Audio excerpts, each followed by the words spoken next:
guys, Corky Coker here, and I'm coming to you from the Chattanooga Motorcar Festival right here in downtown Chattanooga. We're at the West End. My good friends Ken and Byron DeFore had the idea to come up with a motorcar festival that's bar none the best in the Southeast United States, and I bet you in the next few years, you better put it on your calendars, the same time this next year, we're going to have an even bigger and better motorcar festival. There are literally hundreds of fine concourse cars all here in the downtown area and on the west end of Chattanooga. And this is Gig City, so when you come to Chattanooga, not only is the internet fast, but the cars down on the riverfront are fast, doing time trials every day. Brian Johnson from AC/DC and I drove our vintage cars. He drove in a 4.5-liter Bentley. I drove my 1910 Nyberg. And let me tell you something, it's been wonderful. My good friend Byron DeFore and Ken DeFore and Jim Pace have done the most wonderful job. You got to put it on your calendar for next year. It's going to be right here. And stay tuned on this show now. I'm going to be interviewing, or Dollar Bill has interviewed all kinds of drivers, all kinds of celebrities. So here we go. Stay tuned. It's right here from the Chattanooga Motorcar Festival.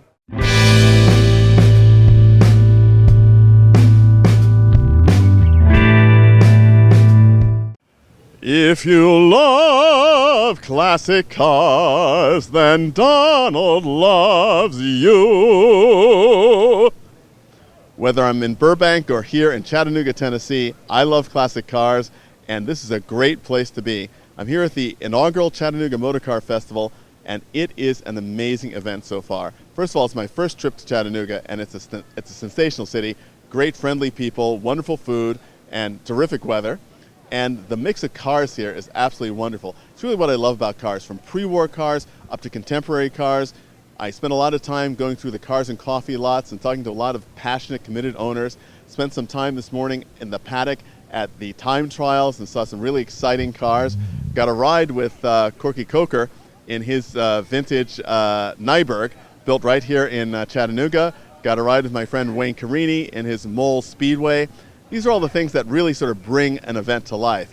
The organizers have really done a really great job of bringing a great mix of people together and events together to really provide something of a great experience to the visitors here. And I'm really very happy, very grateful to be a part of this.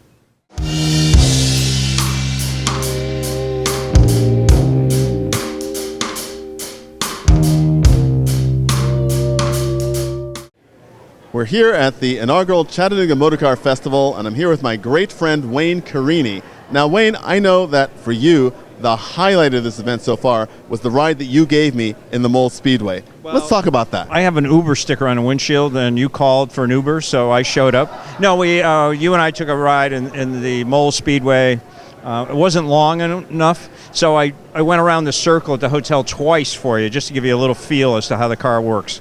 But it's always fun to hang out with you. We love the same type of cars, and we have so much fun together. And I think that comes through when you see us both on our different TV shows. But being here in Chattanooga amongst great friends like Corky and Wade and all the guys here, Coker Tire, and especially the city of Chattanooga. You know, what I find really impressive is that I was probably told 10 times today, welcome to Chattanooga. I love my city.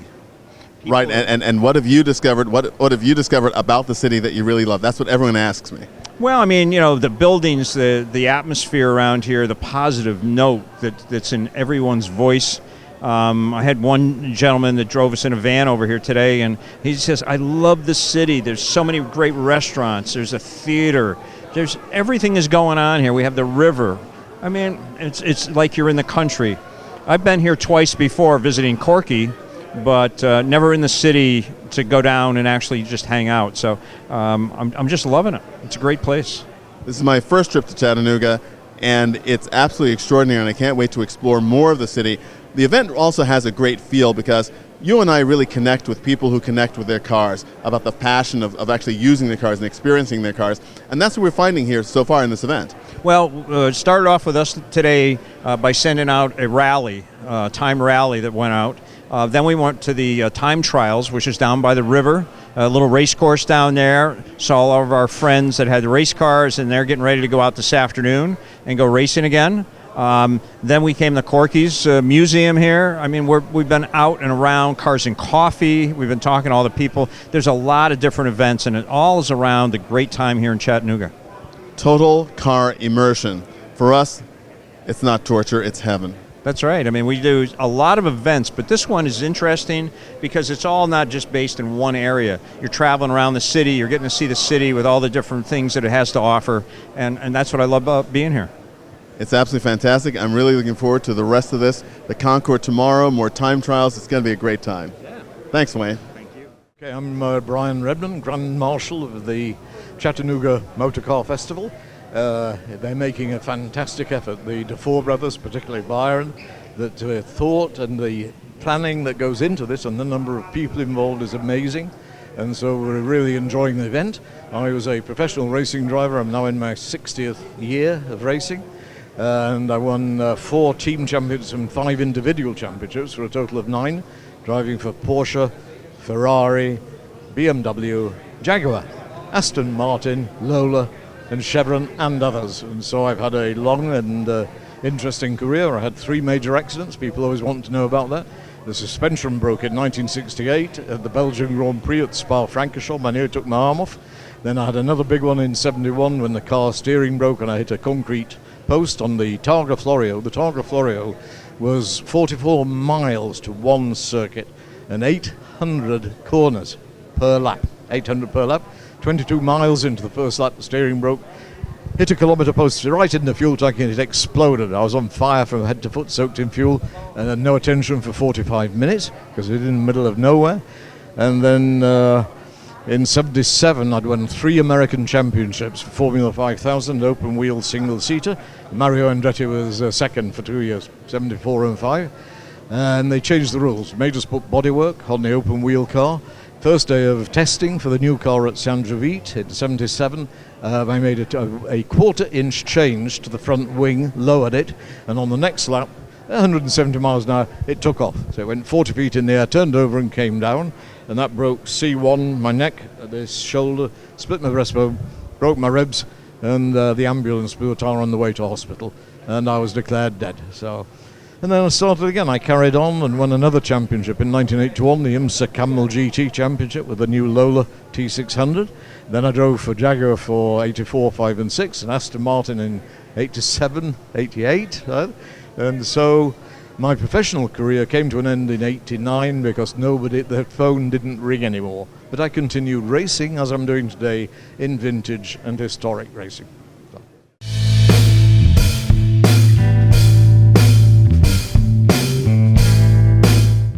Hi y'all, this is Linda Vaughn. I'm over here at Coker Tire, a beautiful museum, and I'm so excited because I'm seeing all my dear friends, and a lot of them are in the Motorsports Hall of Fame of America, and guess what? So am I. In March of this year, I was nominated and elected and voted in with the wonderful 2 drivers on each side of me. It was great. It was my best, I think one of the best stock car drivers, Tony Stewart, and of course the handsome Dario Franchitti. It was a wonderful evening, and to be selected to be in the Motorsports Hall of Fame of America, greatest achievement ever. I'm also in the SEMA Motorsports Hall of Fame, and that's a real honor because I've been voted on by my peers in the industry, such as Edsel Ford, Lee Iacocca, Carol Shelby. So I'm up there with the big boys, and I'm so happy and glad to be a woman and elected to all these events that I get to go to. But most of all, the Motorsports Hall of Fame of America has been my greatest achievement. So I hope y'all enjoyed this little interview, and if you want to hear more, buy my book. I've got a new book out. I'm so proud of it, and you can get it from me direct, Linda Vaughn, P.O. Box 9348, South Laguna, California, 92629. Write to me, and I'll send you all the information. That way, I can personally sign it for you. And you ladies and car girls, you're going to like it, because I do get kissed by all these race car drivers, which are my dear friends. Thank you for tuning in. Bye.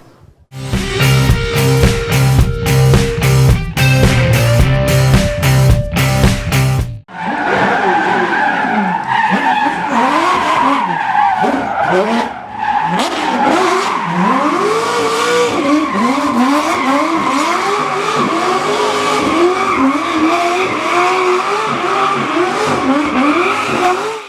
I'm Tanner Faust, and you have no doubt that I've got the madness. I'm out here at the Chattanooga Motorcar Festival. I'm here with Volkswagen. I race cars for Volkswagen, and in the past I built a drift car for Volkswagen, doing Formula Drift with it, but now we just give taxi rides. I love spreading the madness, frankly. So I've got 4 seats in here, 4 racing seats, harnesses, some sick bags for people in the back seat, and I'm just burning a set of tires every 30 seconds basically out here on this track. I love events like this that highlight the car culture, the passion that people have in cars of every genre and every era. And I love showing a little bit about what I like about cars and how I've made my living with cars, sliding them around and having fun. So hopefully you can make this event next year.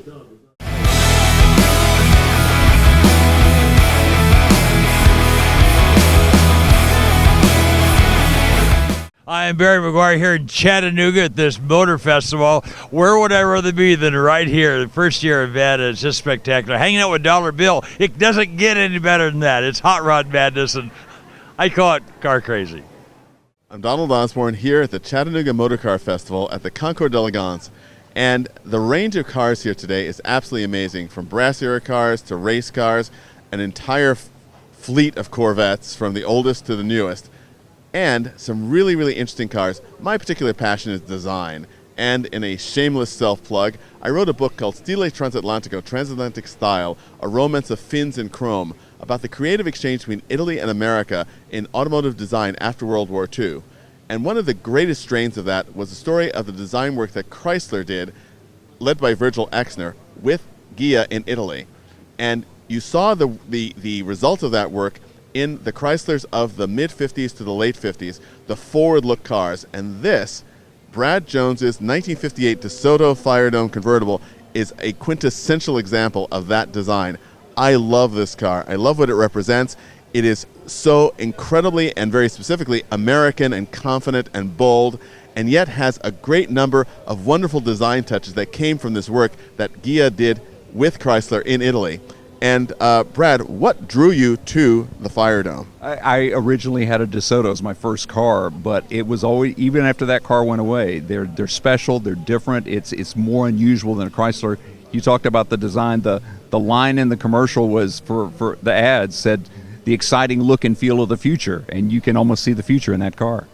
It's absolutely astonishing, and what's also wonderful about this period of design, and specifically for the DeSoto and the Firedome, which I think is also sort of the height of the Chrysler forward-look cars, is that it has a lot of form detail, but also a lot of trim detail, but not too much. This actually has some extra chrome pieces. It was a add-on package. The fender tops there, and you see the bumper bullets up there, and you see some extra trim there. And again, it's not overwhelming, but it really gives it a lot of pop when you look at the color of the car.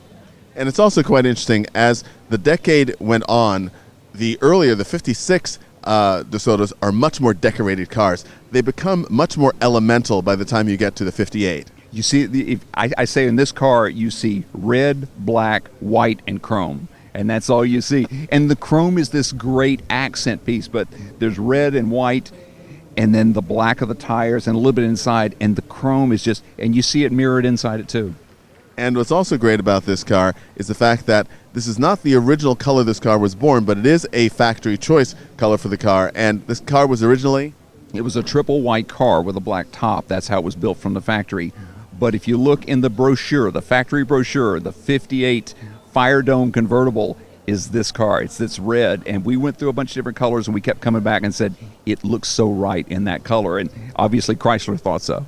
And it's a funny thing, too. I've got this ambivalent relationship with red. I love red cars. I like Italian cars, and a lot of Italian cars look good in red. And red generally looks good on certain cars and not others, and generally on smaller cars than larger cars. But this, I have to say, is a car that wears its red quite well. One of the guys who built my transmission on this, he has this wonderful accent, and he said, red looks good on 2 things, convertibles and a woman's lips. And he's absolutely right. It's absolutely fantastic. Let's just take a quick look inside, because one of the other things about these cars of this period is also that they devoted a great deal of attention to interior decoration.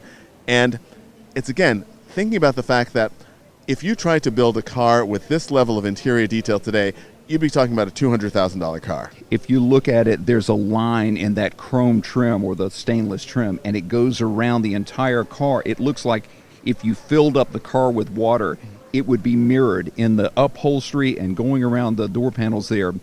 And you think about, they had to draw that into the design there. 4 different kinds of material on the doors. And this wasn't even the top level car, but the detail was there. It was jet age inside and jet age outside. And remembering that all of this trim, all of these design features inside and outside were for a single year. They changed it all the next year. They changed it every year. You'd go stand outside and look to see the new cars come in. But DeSoto, right below Chrysler, and sometimes they could be maybe a little more adventurous than the 300s, the bankers. These were guys who were looking for a little more style and a little more punch. It's absolutely fantastic. And Brad, thank you so much for sharing this amazing car with us today here in Chattanooga. I'm glad to find a guy who obviously appreciates it, and there are a lot of people here who appreciate it too. Well, it's fantastic. Thanks so much, Brad. Thanks, sir.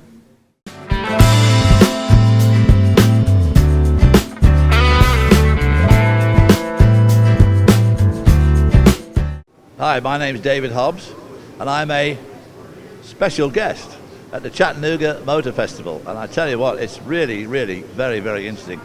As I mentioned about this amazing Concours d'Elegance at the Chattanooga Motorcar Festival, that its breadth is astonishing. And this is another one of my favorite cars here, an absolutely extraordinary car, and an example of how important it is to share rare cars with the public. Because chances are, not many people who've come to this show have ever seen a car like this before, or this particular car.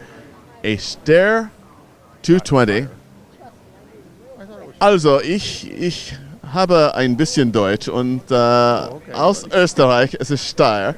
But in any event, it's an absolutely amazing car with a wonderful Swiss body by Glaser, the Carrosseria, and this is an extraordinary car. And Peter, what can you tell me about how you found this car and what drew you to it? I found this car on a ship on its way back from New Zealand to America. The collector who had sent it to New Zealand did not want to deal with it anymore, so I went out and looked at it and bought it, and a year and a half later it was finished. And in 2012 we went to Pebble Beach, and the rest is history. And so, were you looking for it, or the fact that it came up, and what appealed to you about this car? What appealed to me about this car was the uniqueness of it, the fact that it's kind of simplistic but elegant in the same way. So I refer to this car as rolling sport, as opposed to my Isotta Fraschini, which is right beside us, as rolling sculpture, and my Oscar, which is over there, which is rolling unique. So I have three phrases for my 3 cars, Donald. And I love this car. It's a very sporty car. It does not like to sit still, Donald. It likes to keep moving, as opposed to the Isotta, which will actually sit in idle forever and ever and not have a problem. Yes, it's clear that this car is designed for open road driving, and in a very, very stylish and dramatic way. And it's also quite interesting because if you think about Austria and Switzerland, they're not countries that you think of in terms of flamboyance, but this car has a flamboyance for both that combination. A flamboyance, but a muted flamboyance, Donald. Not quite as exuberant as you might say. But this car would be sort of a weekend car, I think, for most people who would drive it from point to point and actually have a wonderful time with it, with fitted luggage and with a 6-cylinder of 85, 90 horsepower. It does not like to stop. It likes to keep moving, Donald. It really does. Well, it's absolutely extraordinary. And if we can just take a moment to also talk about the way this car was restored, because it's a very important thing too. You've got excellent taste in cars, that's for sure, but you also have an excellent idea of what the word that I borrowed from my good friend Miles Collier, historicity. The idea that a car should be restored in the spirit in which it was built. This is clearly a very high-level, expensive car when it was new, but the finishes are not over the top. How do you control that in a restoration? No, the finishes were I would say muted, Donald. I would say muted, but has a little flair of class to it. And when we did this, we did a lot of color combinations, but single car colors did not make it look sort of stubby. Mm-hmm. This cream and black cherry made the car look beautiful, which is what it is. And it's so small with not great fender flares, not big flare to the back fenders. The grille is phenomenal. The engine is phenomenal. The detail on our espresso coffee maker there that we call our thermostatic control, and the beautiful fitted luggage. It's just a wonderful, beautiful car.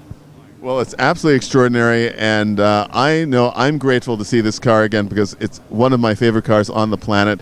And I know the people here at the Chattanooga Concours d'Elegance here at the Motorcar Festival are absolutely thrilled to see something that they've never seen before in their lives.